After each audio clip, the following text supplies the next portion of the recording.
right, we're here with Forrest Molinari, HWC. Just got back from Russia.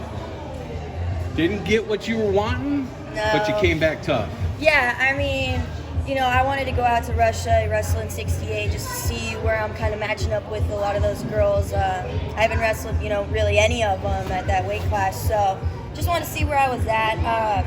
Came out, wasn't ready that first match, I'll be honest with you. I just had like a mental lapse, just wasn't focused. And I don't wrestle well when I'm not focused, ready to go. So, Perry talked to me that night and he's like, hey, you gotta, reset and get ready for tomorrow. She pulled you back in. And that Japanese girl was a lot better than I thought she was gonna be, I'll be honest with you. But that was on me, I just mentally wasn't like really dialed in. And it happens, better it happens now than later down the road. So I was able to, get my head on right and get the job done the next day, wrestling that Russian and then the Chinese girl for the bronze medal. Are you going to be doing any wrestling before the trials anywhere? I got asked to go Pan Am Championships, but I don't believe I'm going. So I'm just going to do like a hard 8-week training phase here and, get ready for trials in April. So Hawkeye Wrestling Club has some tough women. Yeah. Now, there's no other clubs really in the country that have what you guys have. What is it going to take to get more women clubs going? More women. I think it's just progression of the sport right now. We're still working on getting it sanctioned at, the high school level in all the states.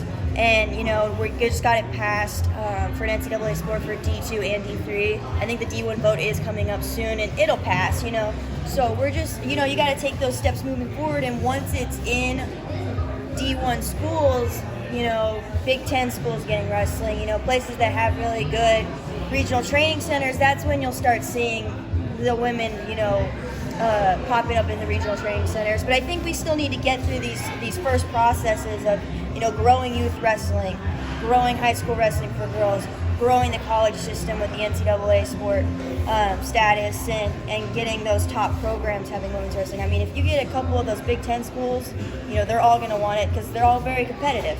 So once we get through that phase, I think we'll see a lot more RTCs with female wrestlers. But it's just going to take time, we're the first one that really doesn't just have like one or two. Like, we have an actual team out here and it's growing. So, someone's got to be the first to do it. I think it's awesome that Iowa is, and there's such a historic program, So it's just going to take time, and it'll get there. It's not going to happen in like a year, but give it another quad or so. And you're doing your part actually to try to grow it here in Iowa. You're going around doing camps, seems like all the time. What do you got coming up with those? Yeah, that's been awesome, and the more people that get to see this, please contact me on Instagram or Twitter, and I'm open to doing those clinics. Every clinic I go to, I get 3 or 4 more coaches asking me after to set one up, and I think that's great. Especially in Iowa, I've been getting asked all over Iowa to do them, and it's nice because I can just drive and, knock one out. I've actually got 2 this weekend. We have the clinic for Sorensen. All the proceeds are going straight to his GoFundMe, so that's really cool. That's going to be up in Cedar Rapids at Coe College. And then I have another one at Beaver Creek High School. I believe it's like 2 hours out in Woodward. So I'm doing another one out there, and I think those are younger youth wrestlers, but it's a lot of fun. I like the little kids, and they're just always like so excited. So yeah, I've been just doing a lot of clinics lately, and the more my name's getting out there, the more I'm getting asked to do them. So I think that's awesome. They get to, the kids get to see me in person, and I think it's cool when we do like boys and girls. Like, I'm not like, oh, it has to only be a girls clinic. Let's grow wrestling as a whole. So it's cool when I get to go out there and they get to meet me and take pictures and ask me. I always let them ask me as many questions as they want, and it's just a lot of fun. I enjoy doing it. So let's get to tonight's big duel. Oh yeah. What do you see? We go weight by weight. What do you see? How do you see it shaping up? It's gonna be close. It's what happens when number 1 and number 2 wrestle. Obviously I'm extremely biased. Go Hawks, but I really want our guys to go in there and show them, why we're number 1.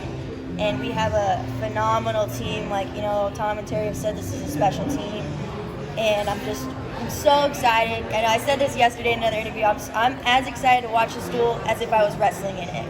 Like, you know, those are my guys, and, you know, we train alongside them every day. You know, to me, that's my team. So I'm very excited for them. I mean, I can't give you like a specific breakdown of each guy. I haven't studied every guy on Penn State's lineup, but, you know, some of those key matchups people have been talking about is 33, DeSanto, and RBY. I don't think it's going to be that close. I'm just going to call that now. You know, I agree with Bear. I don't think it's going to be that close. I think DeSanto's ready to go. But some of those key ones are going to be the bigger boys. So like 65, 74, 84, 97 heavyweight. Right up there. First one, you know, 65 with Miranelli and Vincenzo. They've already wrestled before. You know, Miranelli's up on him 2-0. But, you know, Vincenzo's a competitor. He's a freak athlete. He's going to come out ready to roll. And pretty sure Miranelli's undefeated in Carver. So you know he'll be ready. So, you know, that was going to be sparks flying there. 74, Mark Hall, national champ. Phenomenal wrestler with Chemdog. And I think people forget how good Chemdog is. He is extremely talented and smooth, you know, very slick, so and works hard, wrestles hard. So that's going to be an interesting matchup. 84, Aaron Brooks, you know, junior world medalist, and seen him wrestle with the best of the best. Another extremely talented. All these guys are, you know, but he's, you know, wrestled on the international level and done well. And he's coming up against Abe Assad, who, I don't know if you've been watching him wrestle lately. That kid's on it, and I'm sure he's super excited for this match, you know. And he's a gamer. He just comes out, you know, ready to go, and stays in great position. I think, you know, Sammy Brooks was telling me the other day, I don't think anyone's really touched his legs, like, in the duels, like, since they pulled his shirt. You know, that's phenomenal at this level. So another great matchup there, and I think these matchups in the bigger boys is really going to decide the duel. 97, Shakur and Warner. I don't really know a whole lot about how he wrestles, but, you know, Warner, he's got some heavy hands, great snaps, rides hard. So we'll see how that goes. I can't tell you much about that one. And then heavyweight, Neville's is a 4-time California state champ. You know, that's hard to do. California only has one state. You got to get through 3 tournaments just to get there. So to be a 4-timer, that's, you know, pretty rare. And Cassiope has just been on fire lately. And that kid just loves to wrestle. I mean, he probably looks pretty intimidating, but he comes in the room with a smile every day, like ear to ear. He just loves it. So I think that's going to be a really good matchup too. Last thing, we're going to be looking for more cowbell.